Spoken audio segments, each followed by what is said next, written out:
Hi everyone, welcome to another episode of What's Up, Watchtower? And today we're talking about We want you to turn in all your friends who are doing bad stuff. Ain't that the truth? Yes. So we were talking about it, and really, I guess it's probably still this way, but I remember growing up.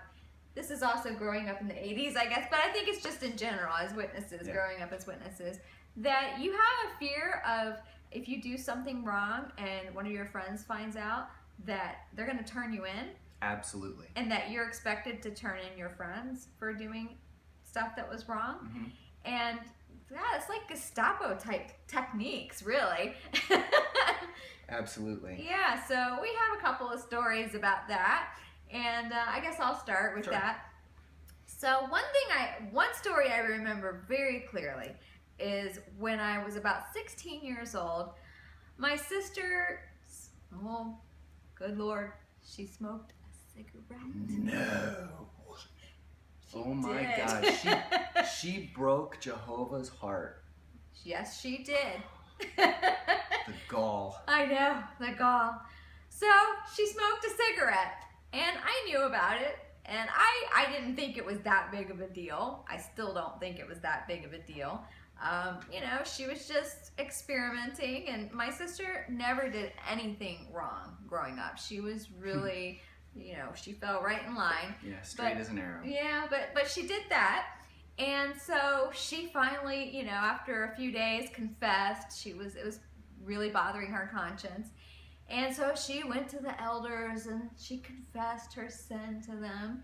And then when they found out that I knew about it, then guess who got pulled in to meet with the elders? And so my counsel was, well, you knew about the wrongdoing, so you should have told her that she had to go to the elders, or that you were going to go to the elders. And, this just didn't sit well with me. First of all, smoking a cigarette is just not that big of a deal. First of all, I was baptized by that point. But I was just like, okay, it's not that big of a deal. Come on, she's not going to do it again. She felt bad about it. She told you about it. Why is it my responsibility to turn her in? So I just stood there, They had taken me into the back room after the meeting, And then when they were finished, I turned around, the door opened, and I rolled my eyes. Well, guess what? Another elder saw me roll my eyes, and then I got pulled back to the room. Back to the room for rolling my eyes. Great. So yeah, that was, and there's so many more stories of having to, turn in your friends, or afraid that they're going to turn you in. And I'm sure you had those experiences too. Oh, absolutely. But there was a time where I guess I was 16 years old. I was so hardcore black and white Jehovah's Witness, follow the rules or whatever, that I actually told my friends, my friends who had a propensity to like push the limits a little bit. I told them, I said, if you do anything that could be trouble, I said, don't tell me about it. Just don't tell me about it. And that's exactly what they did. Didn't tell me about don't tell Mike, because he don't go to the elders. I was actually really kind of a psycho about that at 16. I was a real hardcore believer, and it seems really crazy to me when I look back on it. But I remember specifically when I got older, and had a car and was with friends, used to go skateboarding a lot, used to travel to go skateboarding a lot, and met some people, went to some parties and stuff, maybe had some drinks when I was 18, 19, and there was always one guy who was with us, one of my very good friends, who would instigate a lot of the activities, and then a week later feel bad about it, go to the elders, and name off every single person who was a part of it. That kind of stuff is bred into people, indoctrinated into you. And for some people, it's hard to escape. and it's crazy. Yeah, yeah. So, you know, we're just curious of what your stories are too, and the times where you felt like you had to rat out your friends.